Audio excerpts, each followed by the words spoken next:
Coming up on Kizmet. My parents came out of it both as really different people, and it was weird to kind of have two people who were your parents not act like your parents anymore. Welcome to the Kizmet podcast, where we explore your world of post-divorce reinvention, connection, and your pursuit of passion. Join us as we navigate love's second act. Welcome back to Kizmet podcast, Life and Sex After Divorce. Today we're diving into the ripple effects of divorce, not just on the couple involved, but on their children and the wider community. I'm incredibly grateful to have you as a guest today. You experienced firsthand as a young adult the breakdown of your family. Welcome, Kartya. Thank you for having me. I'm so excited. Yeah, me too. We've got lots to talk about. Let's dive in. Oh my gosh. But I want to go back and start at the beginning. I've known you since you're a little girl. Yeah, I know. Can you believe long that? time. It's been a while. And today you're an accomplished, educated, and all-round cool 20-something-year-old. Thank you. You were, I think, and correct me if I'm wrong, just out of school when you're seemingly perfect, parents divorced. You know, you kind of were an idealistic family dynamic. Definitely. That people aspired to. Were you just out of school? I was about 20. I think I had, it was 20. So yeah. You're at uni. Yeah, I was I'd just gone into second year uni, but there was kind of things on the rocks, I would say, by the end of first year uni. So I was still 18 because I was young for my age. Okay. And so what do you remember about that? Because you're around 20, young for your year group, and then your brother where was he at? He would have just been finishing school, so he was 17, 18. Okay. Yeah. And do you remember that time? I do. I remember my parents at the end of first year uni, so that would have been when I had just turned 19, kind of pulling me aside personally and saying, hey, things aren't great. And I remember at the time that being just such a shock to me because unlike what I always saw and expected, like parents are supposed to fight a lot when before they get divorced and this, that, whatever. And that's just not something that I really saw. And so there was a kind of period of me only knowing because they asked me not to tell my brother at the time as they tried to work on things. And then about 6 months after that, that's when it kind of all collapsed. Weren't really sure how things were going to pan out. So given I was the older sibling, they kind of wanted to keep it to me at the time. But then obviously it all came out not long after that. I think it's pretty common, divorces happen later in life and they're happening more frequently. One of the reasons is empty nesters. People, and I know at my son's school there were 3 couples that separated on the last day of HSC. It's not uncommon, but you were informed in a way, so you don't remember very much conflict? Not at all. And to be honest, I really thought that my parents were very compatible for each other. Do I think they had like the most perfect marriage? No. What is a perfect marriage? Exactly. And I was also 18, and so it was kind of the only thing that I was used to and knew, and I just kind of thought that was normal for the most part. There were no major conflicts, and I remember when the divorce was first announced, that was the first question that everyone asked me. Everyone was like, your family seems so close and so put together.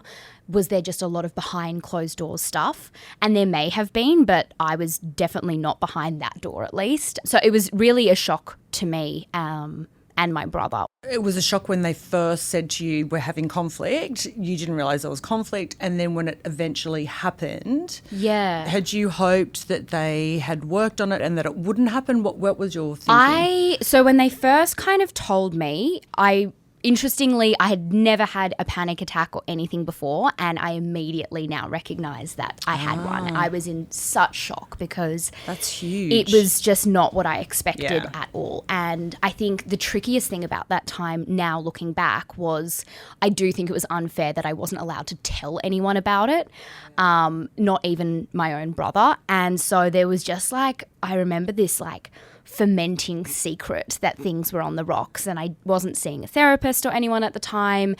And looking back, I definitely think that was, the wrong way to go about it. But hindsight's, I guess, a wonderful thing.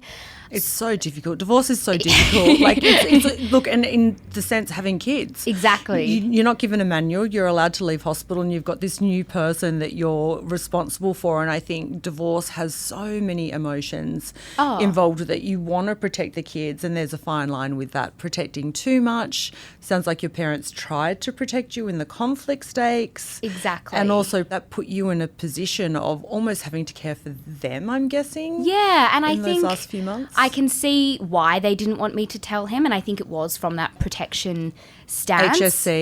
HSC, and so I can see why they thought that was a good idea at the time. I think in execution, realising how difficult that was to hold, and I'm such, naturally an oversharer at the best of times. So it's not my recollection of you at all. I'm going to get into that. I just remember it being really, really difficult. And there was a period of time where I did hope that they were getting back together, and there was lots of highs and lows. And I remember in that time, especially my mum used me as a confidant a lot.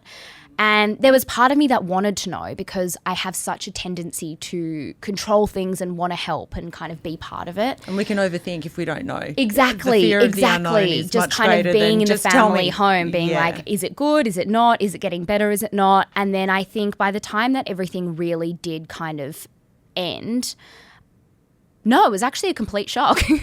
I had just got back that night from Cuba with my dad on a 3-week holiday. Mm-hmm. And I had gone out to a 21st that night. Everything seemed to kind of be repairing from my perspective. And then while I was out at that 21st, my dad moved out. Oh. And that was definitely So you just shock. arrived back with him and you didn't know he was planning this? No. He didn't discuss it with you? So your mum was treating you as a confidant, but your dad was not communicating very my much? dad wasn't really talking to me about where things were at, and I was kind of hearing one side of it all, and from that perspective it was like, yeah, things are kind of building. There's definitely hope there, I guess. And then it was very much clear that that was not how both of them saw it when we returned from that really long trip. So yeah, it was definitely a shock. Yeah, so your mum and dad both said things, and that's one of the reasons I'm so interested in speaking. As I've said to pretty much anyone that's come in, it's not just the couple that are affected. It's not just the children. It's friends, it's grandparents, it's right down to the tradesman who gets Literally. the TV guy. Yeah. So, and the narratives are all very different. And one thing that I was really surprised by with your parents is they have very different narratives, very respectful of each other. They both were, and I really want to highlight that.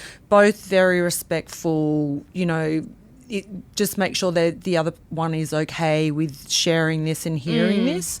Respectful, but so different. And one of the things your dad said was that he had said to your mum 18 months before the HSC that it's going to be over when the HSC is over, which is in 18 months' time. Prepare yourself.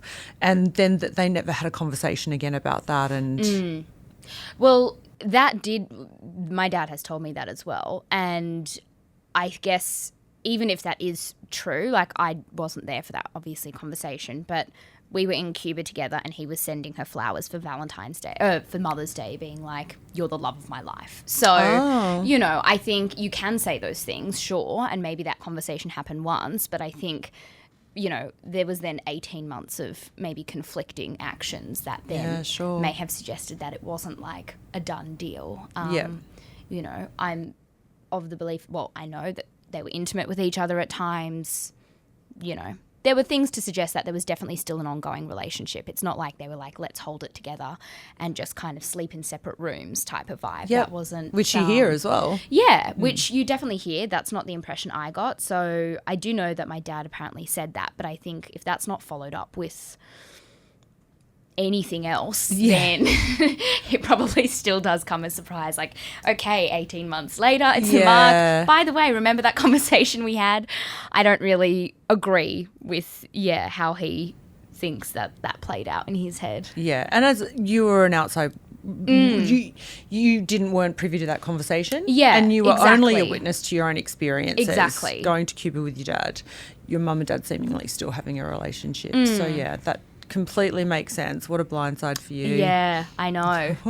What a blindside. Yep, here we are. I'm grateful that it happened. Terrible. I wouldn't wish it. Weirdly same. No, I know what you mean. Not where I expected to be, but I'm making the most of where I am, and I'm happy to be here. Yeah, exactly. I think God you're knows what Kartya without some life experience would be. I think it was about time I had a bit of a hard awakening to the real world. Maybe not necessarily right maybe into not the that deep hard, end. but it happened. So I guess that's a box ticked, you know. And look, some people don't survive it nearly as well as you. So hats off. Thank really, you. seriously, Thank hats off. you. You're thriving in this space. Thank you. I'm interested, that's one of the reasons I'm doing this podcast, and particularly with your family. I spoke to both my kids on this. I'd like to speak to my ex, but his health issues won't allow that. But there's not just historical facts, like John and Gabby talked about the same historical events, but they had really different takes on it. And I'm so interested in hearing the different perspectives. And I've spoken to your mum and dad now. And so it's really, and I'm really thinking you're somewhere kind of in between, which makes sense. So you got home from the party, you'd just come home from Cuba. What happened? Was that an explosive? Honestly, it was not explosive. I don't even remember it, to be honest. I remember Dad had moved into the garage, and the only thing I remember from, I think it was a roughly 3-week period, was they had agreed to then actually go to some couples therapy and potentially have one more go at repairing it. And then 3 weeks later, I don't think that was done really a lot at all, to be honest, from my knowledge of what happened. And then 3 weeks later, it was very much Dad moved out. He found another apartment. There were kind of new truths that had come to light about what had actually happened between them. And it was really, to be honest, the nail in the coffin. That's when I think it was the definitive, okay, they're actually getting divorced now. Right. The nail in the coffin, as in there are things that have been done that there's no going back from. Correct. Yeah. And I think that was when it became really clear that there was, no turning back point. They weren't, separated and trying to work on it. It was very much, my mum had said, well, both of them were very much fully out of it by that point, I think. And for me, my marriage had really just broken down, and I don't think either of your parents, certainly your mum, and she says this now, much to her credit, she didn't know how to navigate somebody. And it's very difficult to navigate friendship when somebody's going through something so traumatic like divorce, especially when you're married, and your family was seemingly, I'm using my fingers as quotation marks, idealistic. I mean, and I'm going to talk about the progression, and there was a progression. The family just seemed so straight. So to have that breakdown and how did you move through that? Such a big transition. It was definitely not easy. And I think looking back, because there were problems in the marriage, which I had never really noticed or taken inventory of, I think what that then manifested into was controlling of the children to really become high achievers and do all of those things. So I look back on my childhood and I was a very, very young 18-year-old because I was just being told and doing what I was told to do. And I thought, if I do that... Said no teenager ever. I know, I was the least rebellious person ever. What? And I was just like, yep, okay, cool. And so that's why I was like that. And while that did come with benefits because it allowed me to get into the studies I wanted and do all of that, I think the reality of the real world, whether that be with my parents or going to uni and all of those kind of experiences happening at once, everything that I was just doing up until then was no longer going to work. And I think there was a real throwing into the deep end moment where it was you can't be sheltered your whole life because my parents are no longer in a position or have the capacity to do that. Really forced us out on our own. I still don't have my driver's license. I never learned. I was the most easily controllable teenager ever. I just stayed at home the whole time and studied. That's, like I said, no teenager has said ever. It really was different. And so, your dad moves out into the garage and then out. And you've had this very sheltered what was life like then? I think like the change. It's when everything unraveled, and it was really kind of, I think I discovered that kind of perfect facade of a family that the external world had, and even I had, didn't exist at all. And a lot of things were probably and were sheltered from us. I think that was the first time that we realized, my mum has some mental health issues that we didn't know. When you grow up with someone who has anxiety all of their life, you just think that's kind of normal as an 18-year-old.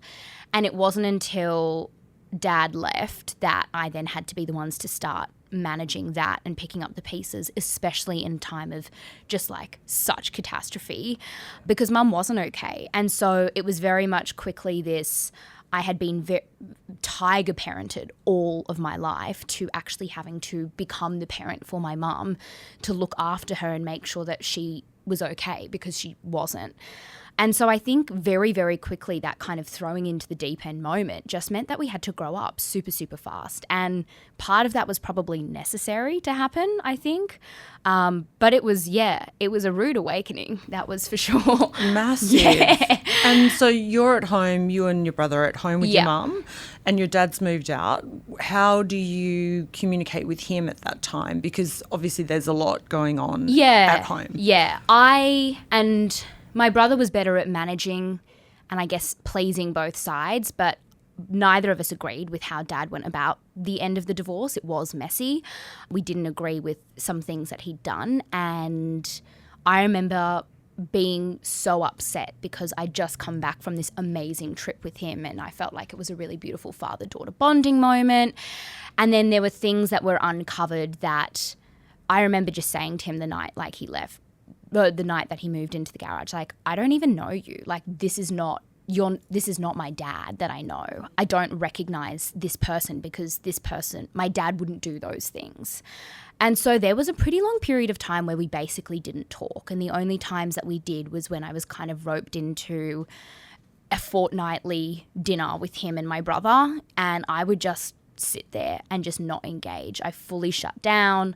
I was so angry and I was unable to kind of process it, I guess, and accept him, knowing that he'd done some things that I really wasn't happy with, especially knowing that the ramifications of those actions were actively hurting my mum now, and now that was my problem to deal with. Right. Yeah. So I was really angry, I think. Yeah. And was there enough space for you to grieve? Did they both allow you that space? Definitely not. Neither of them did. Okay. I think with my mum's mental health issues, she was so, like, we were all so focused on just making sure that she was getting through the day that she didn't have the capacity to really give AJ or I that space.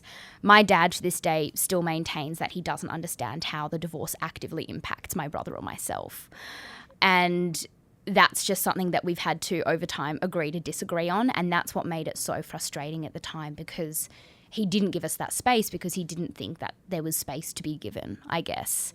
So not really. Just get on with it, basically. Just this is what makes me happy and you should be happy for me and I'm your dad and, this doesn't involve you. And I remember thinking, well, it kind of does. Like, this actively involves me in every sense.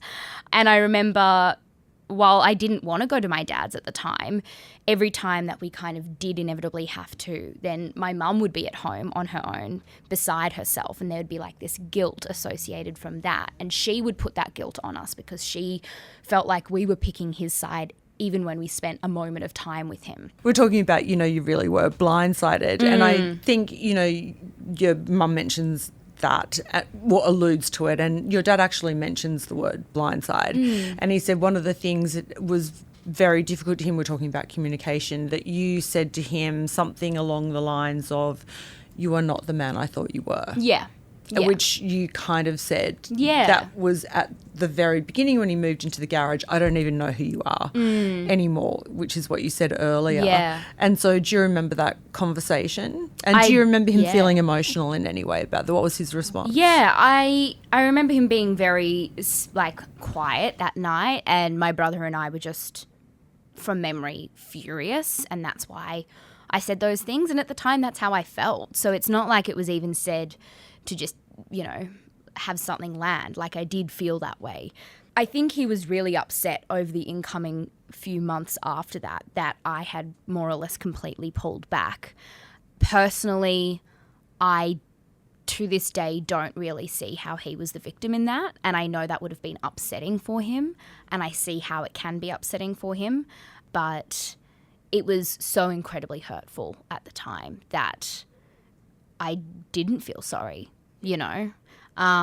So, yeah, I remember that conversation, and I think that was why there was so much standoffishness as well more than standoffishness. Why I cut contact was because I didn't know him. And I was like, well, why would I talk to you? Like, I don't know who you are. I don't know why you've done this.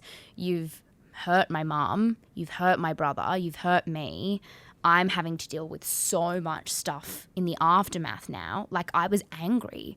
Even if he was upset, like, I didn't care because I was upset. Yeah, and the communication around that space. Yeah. It sounds like, you know, greater, more deep conversations might have helped. Yeah, I think just like it made it difficult to have that conversation because it's like, well, if he's completely invalidating us from that, then I can't then say, well, I'm feeling hurt because you've hurt me. Like, he didn't actually understand how that could hurt us, other than the immediate and direct impact of having to deal with our mum more so. But, I think the communication there definitely was broken down. And it was a Mexican standoff for a long, long time. I didn't necessarily want to inflict pain, but I shut down and I didn't want to have to accommodate him and his needs when I felt like I hadn't had the same respect given at the time. I was angry. I didn't care how he felt. And if he felt upset about it, then, you know, there was probably a small hint of like nastiness that kind of felt glad about that. Like, I was really, really angry. So it was a very difficult time. A lot of emotions. There was a lot navigate. of emotions. Yeah, for sure. And you're the kids. Well, yeah. I think after that point, it didn't feel like that for a long, long time and might never really feel that way again. Like, they're obviously both my parents, but the relationship that I have with both of them is very, very different to what I grew up having. Yeah. So, yeah, it was difficult in that sense. Yeah, and the relationship, I mean, there's so much in both because now you've got a separate relationship. You and AJ have bonded more.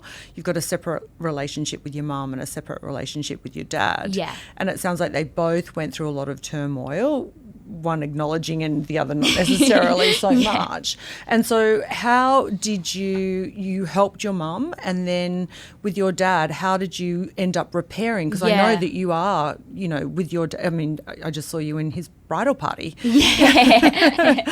So there's been some repair. Yeah. So I think it reached a point where mum's mental health had become so out of control that it was starting to take a really significant toll on my brother and I.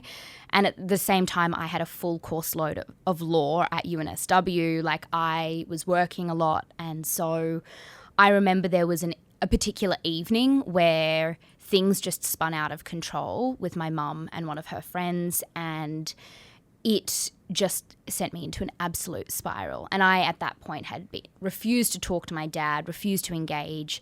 But it was the first time where it was like, I can't actually show face on behalf of everyone anymore. And I just totally broke down. And I was really lucky for my brother to be there, who was able to then step up and say, okay, she's not okay. And I remember it was in the middle of the night, him calling my dad being like, I know the two of you aren't talking. You need to pick her up right now because she needs help and she's not all right. And that was definitely the start of repairing that relationship, because I just needed someone to look out for me in that instance. And I was lucky that my dad took that opportunity to go, all right, we're going to put everything to the side. And from then on in, I mostly lived with him for the next few years because there were many reasons, but it was definitely the house was sold. Yeah, the family home had been sold. It was the city. It was, you know, convenient. It was fun. But I think that was the kind of key turning point in terms of his and my relationship at that time. Otherwise, you know, I don't know how it would have kind of mended, because we were pretty much not in contact Estranged. at all. Yeah. Which is common. Yeah. You know, it's common. And I think one of the things that I really heard you say there is you felt guilt and like you needed to pick a side. And, you know, the thing is they're your parents. And if one parent is criticising the other parent, you're really criticising half the child because you're half each of the DNA. So I can't imagine how difficult that must have been and transformed you. This sheltered, incredibly sheltered. Oh, yeah. I'm going to the library wearing matching outfits with my mum. I was a very cool 18-year-old, I know. Like, and tell me about that change. I think, to be honest, like even everything I've just described scratches the surface. It was messy. It was nasty. It's still 5 years, nearly 6 years on, something that I constantly have to work through and on in order to really process everything that happened, because my parents came out of it both as really different people, and it was weird to kind of have two people who were your parents not act like your parents anymore, if that makes sense. So it was like relearning both of them for the first time. And I think just being thrown into the deep end and really having to step up in that sense and be a parent for a period of time, it did just like teach you, we just had to become independent. There was no other option, and arguably hyper independent. There was really no way around it. You know, there were no more matching Camillas. It was me going to hospital and having dinner with mum and then going back and studying and then, you know, having my first few uni years, which were fun. And really I wanted to get out there more because I'd never had an opportunity to. So I think it was one of those things that actually gave me the space and the opportunity to just be a teenager, a young adult. I'd had a curfew until I was 20 and that only got lifted until mum got to rehab. Like it just gave me, you know, AJ and I lived on our own in the on our own. What was your curfew? Family. I have to. I don't know. It changed depending on my mum's mood. There'd be 10. Usually it was reasonable. Like usually it was around midnight 1. And then everything sometimes just events aren't starting. Yeah, it got thrown to the wayside. I was like, babe, you can't give me a curfew. Like you're in hospital. Like so it gave me just an opportunity to be young and to step up for my brother as well. You know, he was younger and is arguably more of a sensitive person than I am in many ways. And it just kind of threw us into the deep end. And I think having to deal with so much complexities at such a young age, which like I would never, I guess I always say to people, I would never wish that experience on my worst enemy, but I would never take it back because I wouldn't be the person I am today. Like I think it taught immense independence, initiative, because I've had to. I haven't actually been able to, at certain times in my life, rely on other people in the way that most young adults my age probably still do with their family. So it was a real emancipation moment, that's for sure. Yeah, and almost overnight. It happened Almost very overnight. quickly. Yeah. And without anticipation. I think if there's a lot of conflict in a home, then sometimes the kids are like, you know what, it's better. We're better off. You weren't given those warnings. And so and I think some beautiful takeaways there, you know, the resilience and the insight and the independence that you learned really quickly in the deep end. And that launched you into going out, which you hadn't really done. Yeah. I mean, the fact that first year uni, which I think was the first time I met a boy outside John probably, and my parents' divorce, it was just like, propelled myself into an entirely different world. And so I quickly just learned what the real world was like as well. And that was an overall positive and beneficial experience. But I think with all of the problems that were being had, I think it did definitely kind of manifest in a lot of partying at times, a lot of trying to really regain control. So I remember during that period, I had kind of been, you know, diagnosed with disordered patterns of eating. Things were just messy and they were really, really hard because I was trying any way I could to just take control of something in my life, whether that be my weight, whether that be my social life. It was just like, well, everything else is going to shit, so I might as well just kind of focus on these completely different areas that I haven't really worried about before. So it was a pretty intense time, and I don't think really it was a phase. Well, it was certainly not a productive phase, but it was one that I probably didn't outgrow for quite a few years that it happened. You know, I look back at me as a 21 or 22-year-old and go, oh, my God. Like, but some people never grow out of it. So well, yeah, you got true. some inside and it was a launch pad. And I think in another way, because it had felt so painful and so like, oh, my gosh, no one should have to go through this. It almost gave me then the confidence to be like, well, if I can do that, then like I can do anything. Like it gave me a lot more, I guess, street smarts, which we all know I did not have any of beforehand. And I think that kind of was like, well, yeah, I can go out and I can do this. And I was doing that before my parents separated. But I think it was the kind of final, you know, full independence from them really, where I think the pedestal that I had both of them on for the entirety of my life had no longer existed. And you actually had a shovel. Yeah. And I could just be like, okay, what do I gone. want to do? What does Kartya want to do? Yeah, that would have been freeing in a way. It was. But I think it was too exciting all at once at the same time. And you kind of are like a kid in a candy shop being like, oh my God. So how did you manage that? Just a lot of partying for a long time and just making like really bad choices. And looking back, I remember at the time thinking, I'm doing this because I'm just empowered and I'm free and I'm independent. Mm-hmm. And I look back now and I go, no, I was literally traumatized from the worst few years of my life and I didn't have a therapist. Like I was just acting out in any way I could and trying to get validation or like a, short dopamine hit from anything I could. Very insightful because into I your felt own nature. like shit. So where did you get support? Like what were your sources of support? I'm very lucky that I have amazing friendship group and a lot of really good girlfriends that I've been friends with for a long time. Some of them have also gone through really similar experiences of divorce. And so they just got it and have been, to this day, the most amazing people ever. So there was a really strong support Friend therapy network. is my favourite. Friend therapy Chocolate and just and wine. like girls there for you. Yeah. And they became my chosen family for a really long time. And still I consider, I've known some of these girls since preschool. I've known probably half of them since preschool. So that definitely was what helped me through. And I think the main then turning point coming out of that phase of life would have been, going away and just traveling for 3 months and then, graduating and not immediately being like, okay, I need to get into this high-flying job. I'm just going to chill out for a bit. I've never given myself the opportunity to actually just be. And then I think the biggest, one would also be just going to a therapist, which I didn't decide to do until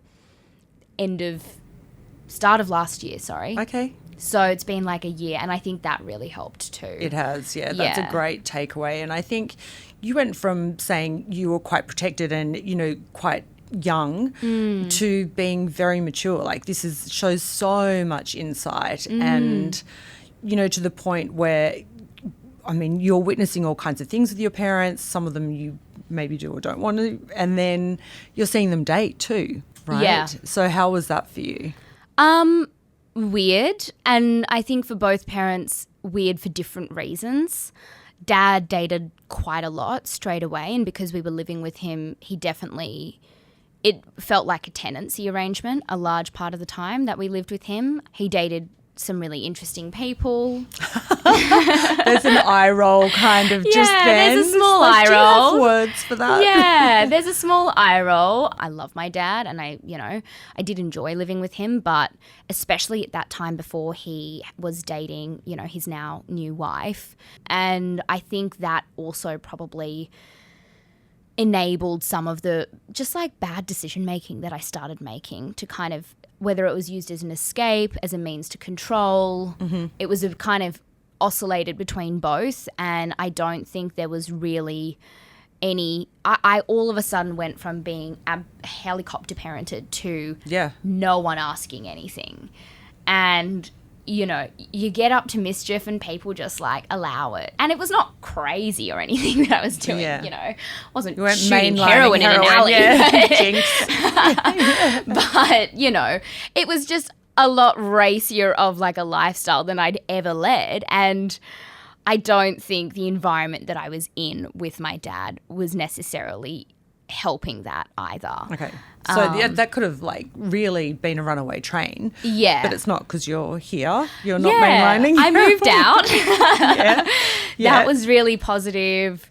I moved out for about 2 years with friends and then went traveling and then moved back in with mum for the first time, which, while difficult because we hadn't lived together in nearly 5 years. Yeah, it's not my favourite thing when Gabby comes home. It's just like, it was love difficult. her, but it was difficult. But we found a rhythm and we found a groove, and we did that for about a year. And I think it was kind of this full circle moment. I felt like last year was really interesting because it was 5 years almost to the date that all of this had started to blow up. And it finally, for the first time, felt like everything was just finally settling and the dust was kind of coming to the ground. And it was weird because you don't think that it takes that long, especially as a child, like not even someone going through the divorce. And like I said at the start, I think it's one of those things that there's always going to be stuff to unpack there. Yeah. Especially given the complex nature of both of my parents and...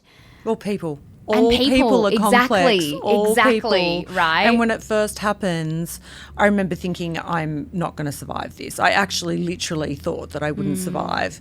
And you referenced before, not only do you survive, you find resilience. And I remember going through what I went through and the trauma of it. And then Sydney Dance Company asked me to perform on stage, like to go on stage and do a performance. And I was like, that's like, I would never have dreamt of doing that when I was married, not in a million years. Yeah. And I was like, oh yeah, whatever. Like I've been through worse than that. Yeah. So resilience grows, you move forward. I never thought that Terry and I would ever speak again. And we do. Yeah. And it's relatively fine. It's amicable. He invited me as his plus one to your dad's wedding where I got to see you, which I was very grateful for. So I think you've raised a lot. I've just said a lot. One of the things John said when he was living with his dad was it was a bit like having a flatmate. And, he was sometimes blindsided by, a date that Terry would have. And so, now that you're in the bridal party at Dad's wedding. So you went through the dating, as challenging as that might have been. Yeah. What was it like to be in that bridal It was party? really mixed emotions, I'm not going to lie. Mum also wasn't particularly well at the time, and that was really in the back of my head. I found it a tricky day, and to be honest, I don't think I was really there for much of the ceremony. I just zoned out because as much as I'm happy that he's happy, I think it was... a lot of mixed feelings all at once, and something that still, it was a really happy day, and it was a sad day for me in many ways as well. Because there's so much conflict that you go through emotionally. With so much parents. conflict. Yeah. So it was one of those days where it was really, really beautiful and it was lovely, but by the end of it, I was just emotionally drained.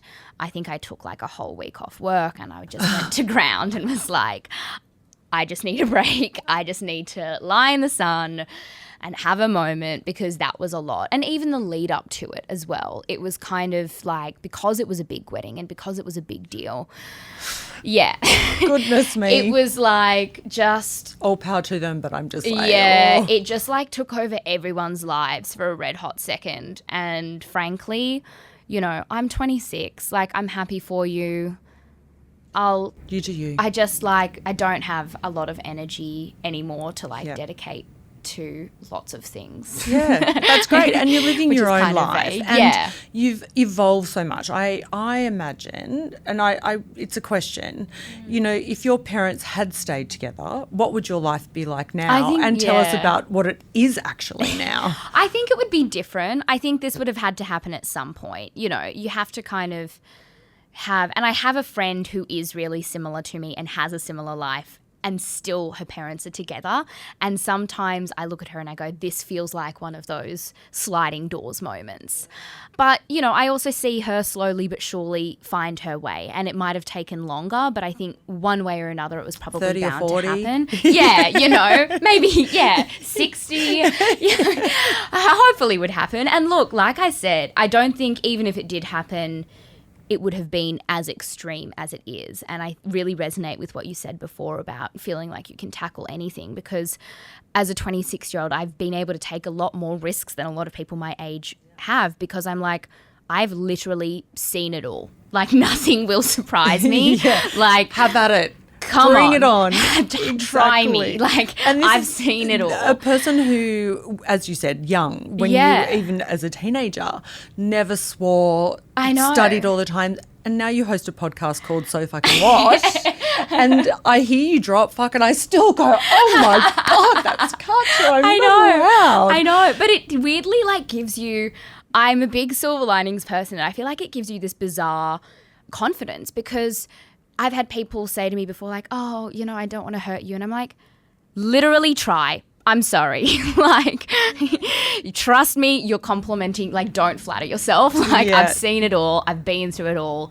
I think the resilience that comes out of it is in many ways an absolute superpower, because it's just like, all right, I can do this. I've been through something horrible. I'm still a more than functional person. Like, I can really tackle anything. So now, you know, I've bought a unit last year, which is lovely. Love living on my own. I've co-founded a media publication called So Sydney, which has been taking off and doing really well, and was exactly everything that I always wanted to do but was too scared to do. That obviously involves the podcast. The fear's gone, and things are just kind of falling into place. And I think when I started going to therapy and I stopped forcing things, and I just really allowed myself, I think I set a lot of boundaries since coming into some therapy, and I think that really helped as well. I'm a lot more protective of, you know, my own energy and time. And I think that naturally then just translated to opportunities that I wasn't ready for before now. So, yeah, girl bossing, it's great. I love it. So many incredible takeaways. And for, you know, children of divorce who are going through the same thing, you do get it through it. Yeah. You come through with independence, strength, resilience through the roof, and hope. You know, you're still out there doing more than you ever thought that you would. It's given you opportunities. Totally. In my mind, standing as an outsider, you know, I can't imagine your trajectory. I mean, you could be married with a child. I mean, if you kept going the way you were going. Exactly. I feel like you're sitting in you. This is very real, probably the most real conversation we've had. Yeah. And I almost want to apologise for not being there when, you know, your parents were going through what they went through. Not necessarily that it would have been my place, but I didn't realise there was so much going on, and that it was really just left to you in a way. Yeah, it was. And I think as the older sister, there was definitely a stepping up to the plate where I had to make some calls, especially on behalf of my mum, that like no one should make. You know, I think it just hardens you very quickly, and it was. But you're not so tough that you're Teflon. Yeah. Like, things, you seem really well assimilated and very real, and I'm super excited for your life. I'm super excited to see this other side hopefully. And your mum and dad, look, the beginning's terrible. I wasn't speaking to Terry. I thought my life was over, and we're amicable now. It's still rough in different ways for the kids because we're not together. But they're going to be fine. Yeah, they'll survive. And I think I've come to the reality in terms with the fact that, like, it's also just not my job anymore. Yeah, totally. I don't know that it ever was or should be exactly the children's job. And I'm sure that I definitely, because John wasn't speaking with me, I probably shared too much at times with Gabby.